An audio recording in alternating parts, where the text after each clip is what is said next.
Good morning students. कैसे हैं आप सब। आज का हमारा चैप्टर है विज्ञापन की प्रकार यानी टाइप्स ऑफ एडवर्टाइजिंग। तो हम इस चैप्टर में डिस्कस करेंगे कि हम लोग एडवर्टाइजमेंट कितने टाइप की करवा सकते हैं। देखिए, एडवर्टाइजमेंट कराने के पीछे हमारा मोटिव क्या है वो मेन जो है उस पर फोकस होना चाहिए। क्योंकि जब भी हम कोई एडवर्टाइजमेंट देखते हैं तो हमें देखने में शायद हम उस चीज़ को ना जान पाएँ, लेकिन जो विज्ञापन करवाने वाला पर्सन है, यानी कि जो विज्ञापन करता है, जो एडवर्टाइजमेंट करवा रहा है, जो स्पॉन्सर है, डेफिनेटली उसका कोई ना कोई मोटिव होता है। अब वो मोटिव जो है वो कस्टमर को अपने प्रोडक्ट के बारे में पहली बार बताना हो सकता है, या प्रोडक्ट के बारे में याद दिलाना हो सकता है, या फिर जो भी दूसरा प्रोडक्ट है जो मार्केट में और प्रोडक्ट्स हैं उनके साथ कंपेयर करना हो सकता है। ठीक है, कस्टमर को अट्रैक्ट करना हो सकता है, अपने संस्था के, अपनी जो ऑर्गेनाइजेशन के जो प्रॉफिट्स हैं उसमें लॉन्ग रन में वृद्धि हो यानी इंक्रीज़ हो, वो उसका मोटिव हो सकता है।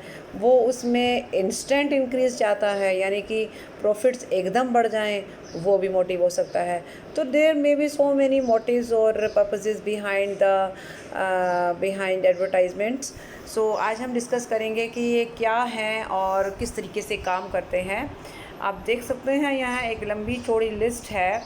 अगर मैं इसमें रैंडमली कोई भी चीज़ उठा लूँ, मान लीजिए मैं ऑडियंस उठा लेती हूँ, तो ऑडियंस में आप देख सकते हैं कि वो ऑडियंस है जो फाइनल कंज्यूमर है यानी उपभोक्ता, उद्योगपति यानी जो इंडस्ट्रियलिस्ट है या बिजनेसमैन है। तो हमारा जो ऑडियंस है जिसके लिए हम एडवर्टीज़मेंट कर रहे हैं, क्या वो आम आदमी है, क्या वो हाउसवाइफ है, क्या वो एक बच्चा है, क्या वो फाइनल कंज्यूमर है जिसने वस्तु को यानी प्रोडक्ट को अपने लिए ख़रीदना है, या फिर एक इंडस्ट्रियलिस्ट है जिसने वस्तु को इसलिए ख़रीदना है या ख़रीदा है ताकि वो उसका इस्तेमाल अपनी दूसरी गुड्स को बनाने में कर सके। तो जैसे ही हमारा ऑडियंस का टाइप चेंज होगा, हमारा जो एडवर्टीज़मेंट करने का तरीका होगा ना, वो चेंज हो जाएगा। ठीक है, अब हम इसके बारे में डिटेल में बात करेंगे। आप यहाँ पर एक पूरा प्रॉपर पेज देख सकते हैं जिसके ऊपर कई तरह के ना क्लासिफिकेशन दे रखे हैं, जैसे on the basis of geographical location, on the basis of target audience.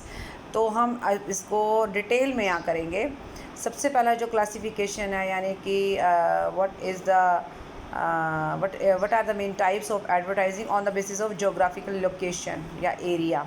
ठीक है, तो आप अपना जो एडवर्टाइजमेंट करना चाह रहे हैं वो कहाँ और किस तरीके के लोगों के लिए करना चाह रहे हैं। मतलब अगर आपका मान लीजिए एक छोटा सा रेस्टोरेंट है तो ऑब्वियसली आप उसका जो एडवर्टाइजमेंट करेंगे तो वो लोकल एरिया के लिए ही करेंगे। ठीक है, तो अगर हमने कोई पार्लर खोला है तो उसका एडवर्टीज़मेंट उसके लिए हम वहाँ की कॉलोनीज़ में, आसपास की जितनी भी कॉलोनीज़ हमें लगती होंगी, अटैच होंगी, वहाँ हम घर घर में पैम्फलेट दे सकते हैं ताकि उन्हें पता लग जाए कि यहाँ पर ब्यूटी सैलून या एक ब्यूटी पार्लर खुला है। तो इस तरीके के विज्ञापन को लोकल या रीजनल हम एडवर्टीज़मेंट कहते हैं।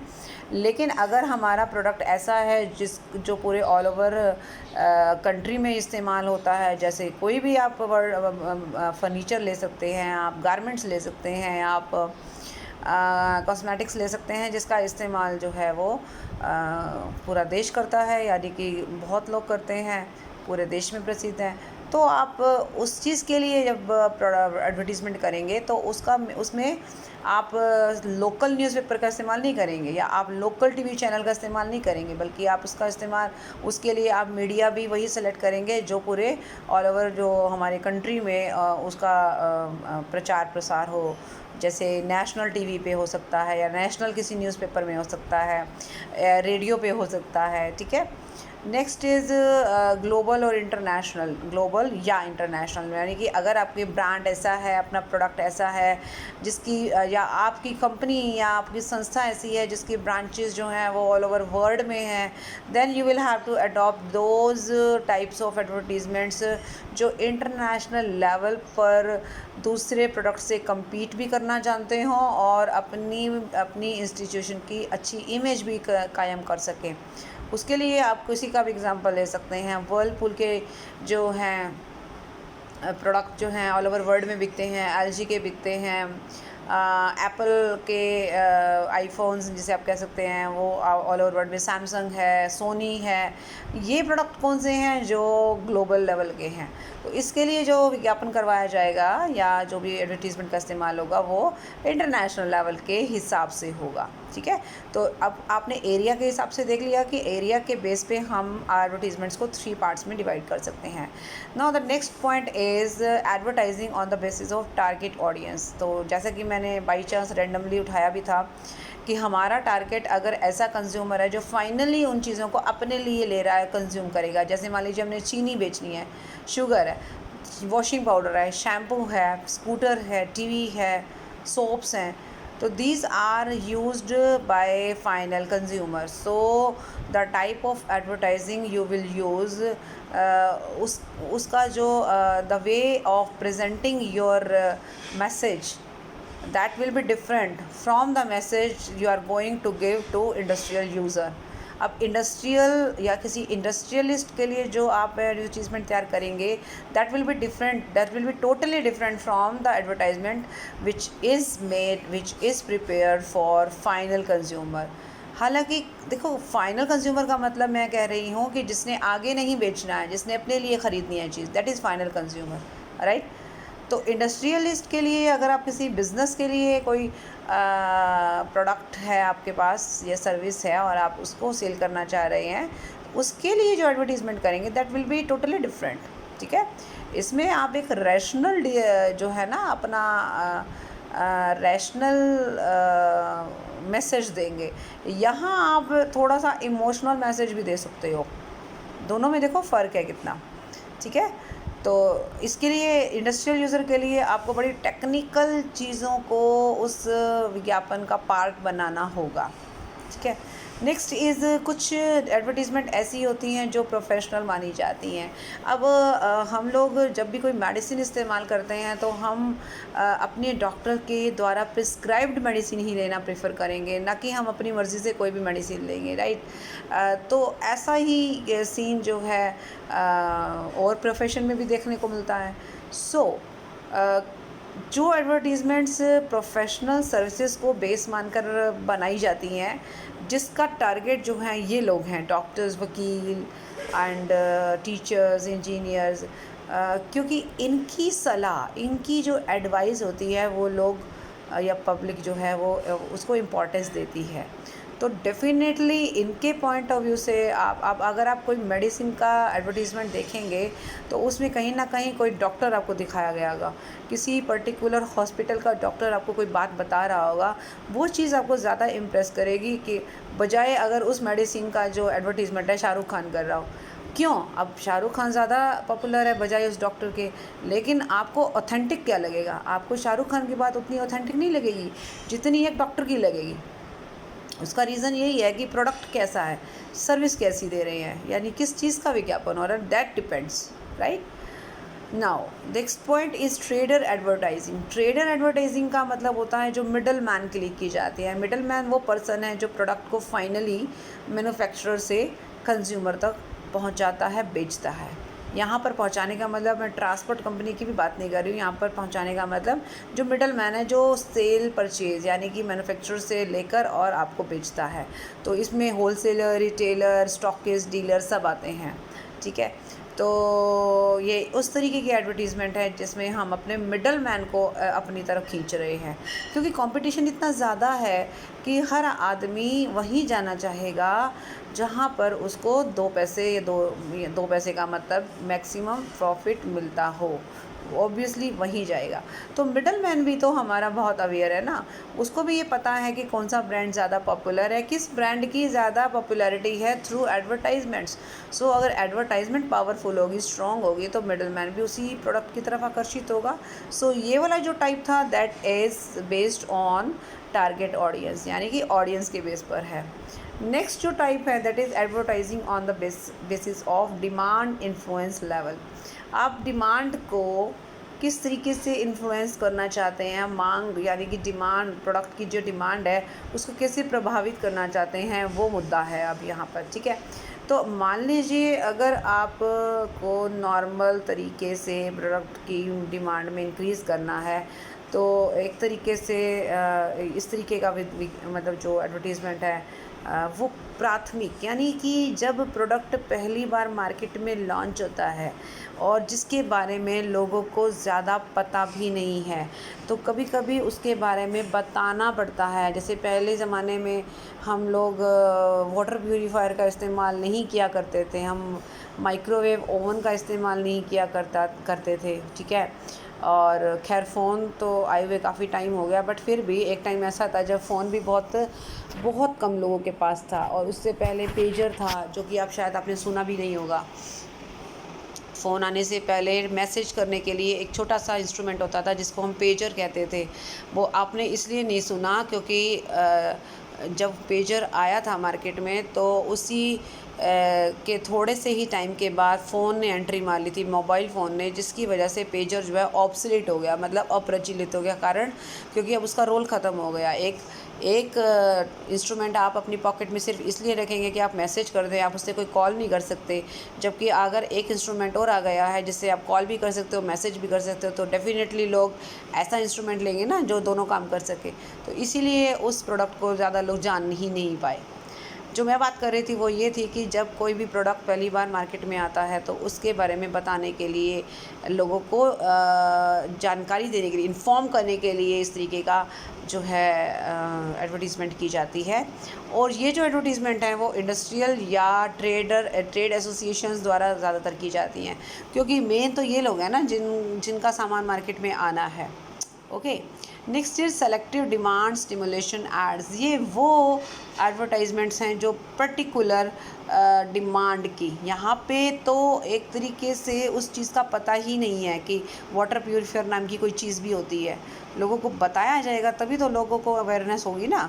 यहाँ पे पता लग गया कि वाटर प्यूरीफायर तो मार्केट में है, अब कौन सी ब्रांड का बढ़िया है, ऑब्वियसली ये जो ब्रांड का मालिक है वो अपनी ब्रांड को स्पेशल बताएगा, तो वो उसके लिए जो एडवर्टीज़मेंट करेगा दैट इज़ सेलेक्टिव।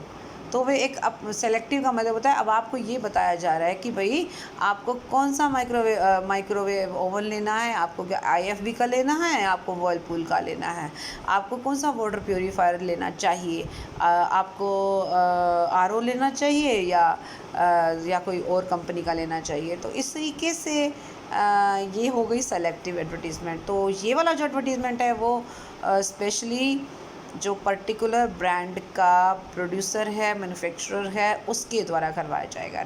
ओके, तो ये हो गया clear. Next point is advertising to promote institutional image और ब्रांड इमेज। देखिए क्या है, यहाँ पर दो टाइप के एडवर्टीज़मेंट हैं। एक जो हमारे पूरे इंस्टीट्यूशन की इमेज को प्रमोट करेगा, दूसरा जो सिर्फ ब्रांड की इमेज को प्रमोट करेगा। एक तो ये कि अगर हम अपनी इंस्टीट्यूशन का नाम लोगों के दिमाग में बिठाना चाहते हैं, देन उसके पॉइंट ऑफ व्यू से जो एडवर्टीज़मेंट होगी तो वो अलग टाइप की होगी। लेकिन अगर हम अपने इंस्टीट्यूशन द्वारा बनाए गए प्रोडक्ट के बारे में लोगों को बताना चाह रहे हैं, उसकी इमेज बढ़ाना चाह रहे हैं, तो that advertisement would be totally different from the first one, right. अब मान लीजिए आप एक इंस्टीट्यूशन में काम करते हैं, एक मैन्युफैक्चरिंग कंसर्न है, और वो मैन्युफैक्चरिंग कंसर्न यानी कि मैन्युफैक्चरिंग का जो एक ऑर्गेनाइजेशन है वो अपनी मैन्युफैक्चरिंग जो अपने ऑर्गेनाइजेशन की गुडविल को इम्प्रूव करना चाह रहा है, उसके लिए वो क्या करेंगे, मान लीजिए कहीं हॉस्पिटल में उन्होंने बहुत बड़ा डोनेशन दिया है, कहीं उन्होंने ब्लड डोनेशन कैंप लगाया है, कहीं किसी स्कूल कॉलेज को ओपन किया है। तो इस तरीके की जो वो एक्टिविटीज़ करते हैं वो क्यों करते हैं, ताकि उन्हें पब्लिसिटी मिले, पॉपुलैरिटी मिले। तो इन चीज़ों को जब वो अपने एडवर्टीज़मेंट में इस्तेमाल करते हैं तो डैट मीन्स कि they want to increase the reputation of their institution. But अगर वो अपने ब्रांड की पॉपुलैरिटी को इंक्रीज़ करना चाहते हैं तो अपने एड्स में सिर्फ और सिर्फ अपने ब्रांड्स और अपने प्रोडक्ट्स के बारे में ही ज़्यादा बोलेंगे, इंस्टीट्यूशन के बारे में उतना बड़ा चढ़ाकर नहीं बोलेंगे। ओके, तो ये दो टाइप आपको समझ में आ गए, ठीक है। नेक्स्ट जो है that is advertising on the basis of different stages of product life cycle. अब जैसे ये वाला टॉपिक हम पहले भी एक बार डिस्कस कर चुके हैं लास्ट वीडियो में कि कभी भी जो भी प्रोडक्ट मार्केट में आया हुआ है उस प्रोडक्ट ने वो प्रोडक्ट कौन सी लाइफ साइकिल में है। जिस तरीके से एक ह्यूमन बीइंग की लाइफ साइकिल है कि वो उसका जन्म होता है, वो धीरे धीरे बड़ा होता है, फिर वो किशोरावस्था यानी कि टीनेजर में आता है, देन फिर वो यंग है, फिर एडल्ट है, एंड फिर वो मेच्योरिटी में आके और एक तरीके से उसकी डेथ हो जाती है। तो सेम केस यहाँ पे भी है। प्रोडक्ट जब मार्केट में फ़र्स्ट टाइम इंट्रोड्यूस किया जा रहा है तो ये उसकी इंट्रोडक्टरी स्टेज है, जिस समय अभी तक कस्टमर उससे उतना जान पहचान नहीं रखता है। कस्टमर दूसरी चीज़ों का इस्तेमाल कर रहा है लेकिन इस प्रोडक्ट के बारे में वो अभी नहीं जानता है। So we want to create the primary demand of this product, this particular product. In that case we have to spend more money on this kind of advertisement, क्योंकि इस विज्ञापन पर, इस तरीके के विज्ञापन पर हमें बहुत ज़्यादा ज़ोर देना पड़ेगा, हमें ज़्यादा खर्च करना पड़ेगा। कारण कि प्रोडक्ट पहली बार मार्केट में एंटर किया है तो कस्टमर को इन्फ्लुएंस करना उतना आसान नहीं है। क्यों? क्योंकि मार्केट में और भी प्रोडक्ट्स हैं, ठीक है। यहाँ पर एक तरह से प्रोडक्ट की जान पहचान कस्टमर के साथ कराना है। दूसरी बात यहाँ पर है परसुएसिव एडवर्टीज़मेंट, यानी अब आपको राज़ी रखना है, आपको आपका मतलब एक तरह से आपको अच्छा फील कराना है, ठीक है। So this kind of advertisement will be use in case of growth and maturity stage of products. जब कोई भी प्रोडक्ट मार्केट में एंटर तो कर चुका है लेकिन अभी वो बड़ा हो रहा है धीरे धीरे। जैसे बच्चा बड़ा होता है तो हमें उसकी ग्रोथ के लिए अलग अलग तरह से उसको न्यूट्रिएंट्स देने होते हैं, उसको अच्छे स्कूल में डाला जाता है, इस तरीके से काम करते हैं ना। तो ऐसे ही प्रोडक्ट के लिए भी हम उसकी ग्रोथ के लिए, और जब वो मैच्योरिटी में भी आ जाता है तो अपने प्रोडक्ट को या अपने कस्टमर को अपने प्रोडक्ट के साथ जोड़े रखने के लिए हमें विज्ञापन पर बहुत ज़्यादा जोर देना पड़ता है। जैसे यहाँ तो आपने दिया क्योंकि आपको उसको इंट्रोड्यूस करना था, लेकिन यहाँ आप जोर इसलिए दे रहे हो क्योंकि कंपटीशन बढ़ रहा है धीरे धीरे, और जो हो सकता है इन बिटवीन नए प्रोडक्ट्स भी मार्केट में एंटर कर रहे हों तो उनसे भी बचा कर रखना है और पुरानों से भी कंपटीशन लेना है। तो इस केस में कस्टमर को अपने साथ जोड़े रखना दैट इज़ वेरी डिफ़िकल्ट। सो इसके लिए जो विज्ञापन किया जाता है वो इस टाइप का होगा। फिर है याद दिलाने वाला, आपको रिमाइंड कराने वाला। आप देखोगे कि कुछ चीज़ों का आपको ऑलरेडी पता होता है फिर भी बार बार टीवी पे 2-3 बार आ जाती हैं और आपको कई बार लगता है कि अरे ये तो क्या कितनी बार एडवर्टीज़मेंट देखेंगे हम, लेकिन आपको शायद इस बात का पता नहीं है। वो बार बार इसीलिए दिखाते हैं कि आपको याद रहे। और ज़्यादातर चीज़ें जैसे मान लीजिए ऑफ सीज़न में गीज़र का इस्तेमाल हम सर्दियों में करते हैं, लेकिन अगर आप सर्दियों में गर्मियों में गीज़र की ऐड देखते हैं तो उसका मतलब ये है कि वो आपको याद दिला रहे कि भाई गीज़र भी है और ये प्रोडक्ट भी है और ये ब्रांड है मार्केट में, तो आप भूल मत जाना, ठीक है। तो इस तरीके से वो ये चाहते हैं कि उनका प्रोडक्ट जो है पूरा साल अपने कस्टमर के साथ जुड़ा रहे। ये आप छोटा सा ग्राफ देख सकते हो, relationship between advertising and product life cycle. तो आपने देखा कि ये जो हमारी लाइन जा रही है, जो कर्व है, ये है हमारी सेल्स लाइन, ठीक है। तो पहला वाला जो बार है दैट इज़ परिचय अवस्था, मीन्स इंट्रोडक्टरी स्टेज। यहाँ देखा आपने, हमने इन्फॉर्म किया है। और अब आप देखोगे ये हमारी जो सेल्स लाइन है ना, टोटल सेल्स लाइन जो ये इम्प्रूव हो रही है क्योंकि धीरे धीरे सेल बढ़ रही है, ठीक है। अब आपने यहाँ राज़ी करने वाले यानी यहाँ उसको सेटिस्फाई करते रहो। विकास अवस्था है मतलब हमारी ग्रोथ स्टेज है। और फिर मैच्योरिटी है। मैच्योरिटी में पीक पर जाकर डाउन जाना स्टार्ट हुआ, ये देख लेना, पीक पर चला गया है। हम आपको सेटिस्फाई भी करना चाह रहे हैं और आपको बार बार रिमाइंड भी कराना चाह रहे हैं, लेकिन एक टाइम पर आकर सेल्स जो है डाउन होना स्टार्ट हो गई है। और फिर लास्ट में आ गया है कि डिक्लाइनिंग, मतलब अब हम ऐसी स्टेज पे आ चुके हैं कि हमने सारे हाथ पैर मार लिए हैं, बस जितनी सेल होनी थी हो चुकी, इससे ज़्यादा बढ़ नहीं सकती, बल्कि अब तो कम ही हो रही है। तो फिर भी आप कोशिश कर रहे हो कि कस्टमर आपके विज्ञापन आपके प्रोडक्ट के साथ जुड़ा रहे, ठीक है। Okay ji, next point is advertisement on the basis of timing of response. अब ये क्या है, रिस्पॉन्स यानी कौन देगा रिस्पॉन्स, कस्टमर देगा, ठीक है। तो आप चाहते हैं कि आपका कस्टमर आपके एडवर्टीजमेंट पे तुरंत एक्शन ले। अब ये तुरंत एक्शन लेने वाला सीन क्या है, जैसे मान लीजिए आप एक शोरूम पे जाते हैं, आपने कुछ सामान ख़रीदा है और उन्होंने आपको कूपन दे दिए हैं, ठीक है। और उन्होंने कहा कि ये कूपन जो है आपको वैलिड है सिर्फ एक हफ़्ते तक आप इन कूपन को रिडीम करा सकते हो। रिडीम कराने का मतलब उन कूपन्स के बदले में और सामान खरीद सकते हो, वरना वो कूपन लैप्स हो जाएंगे। तो अब क्या चाहोगे आप, आपने जो एक हफ़्ते का टाइम दिया था, आप यही चाहोगे कि तुरंत एक्शन ले। कौन, हमारा ऑडियंस, हमारा श्रोता, हमारा लिसनर, हमारा कस्टमर, ठीक है। तो ये वो विज्ञापन है जिसमें एक्शन तुरंत चाहिए। इस तरीके के विज्ञापन जैसे क्लियरेंस सेल है, या फिर आपने थोड़े टाइम के लिए रेट्स डाउन कर दिए हैं, summer sale, clearance sale, winter sale, buy two get one free वाला सिस्टम, ये सारी चीज़ें हमारा क्विक रिस्पॉन्स को लेकर होती हैं। इस तरीके का विज्ञापन यानी ऐड जब किया जाता है, उसके पीछे यही मोटिव रहेगा। Now this is long term response, जिसमें आप चाहते हैं, तो लॉन्ग टर्म रिस्पॉन्स तो वही हो गया नॉर्मल जो एडवर्टीज़मेंट आप देखते हो, जिसमें ब्रांड के बारे में, प्रोडक्ट के बारे में, कंपनी के बारे में, प्राइसेस के बारे में, डीलर स्टॉकिस्ट के बारे में, उसकी क्वालिटीज़ के बारे में, ये सारी चीज़ें टाइम टू टाइम बताती रहते हैं। तो वो हो गया हमारा लॉन्ग टर्म रिस्पॉन्स। तो इस तरीके के विज्ञापन, और ज़रूरी नहीं है कि ये अलग किया जाएगा और ये अलग किया जाएगा, कई बार दोनों इकट्ठे भी कर देते हैं, ठीक है। जैसे आप देखेंगे कि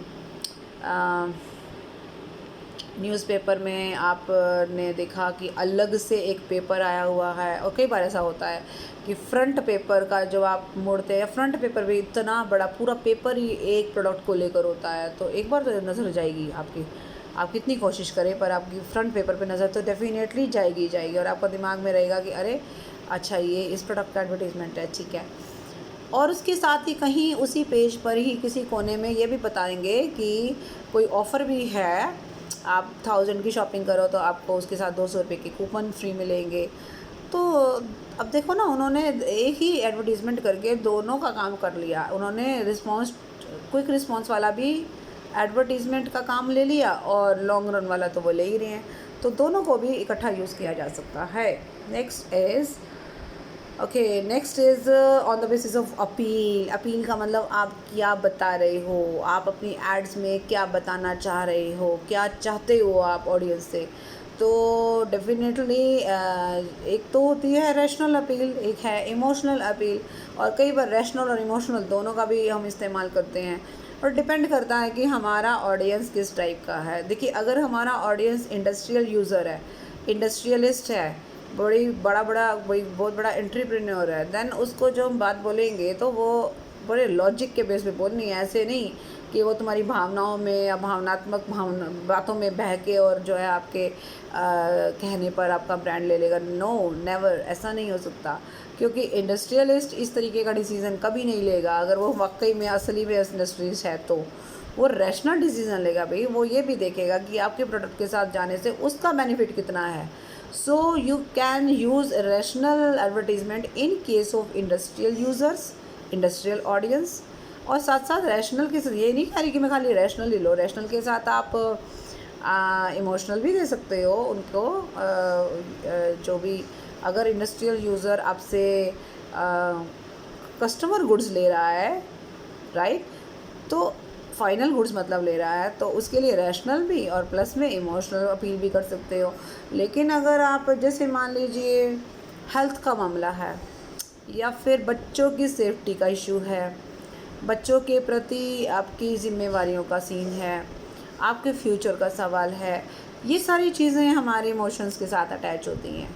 रिटायरमेंट के बाद हम क्या करेंगे, हमारी सैलरी तो बंद हो जाएगी, हमारा फ्यूचर कैसे चलेगा, हमारे पास पैसा कहाँ से आएगा, उसके लिए क्या हमें एडवांस में कुछ अरेंजमेंट नहीं करना चाहिए। तो ये सारी चीज़ें जो हैं, ऑब्वियसली ये प्रॉब्लम सबके साथ कभी ना कभी आने वाली है।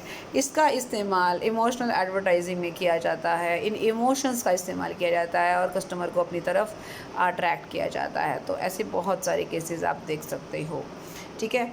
And the last one of this video is advertising on the basis of media use, तो आप कौन सा मीडिया इस्तेमाल कर रहे हैं।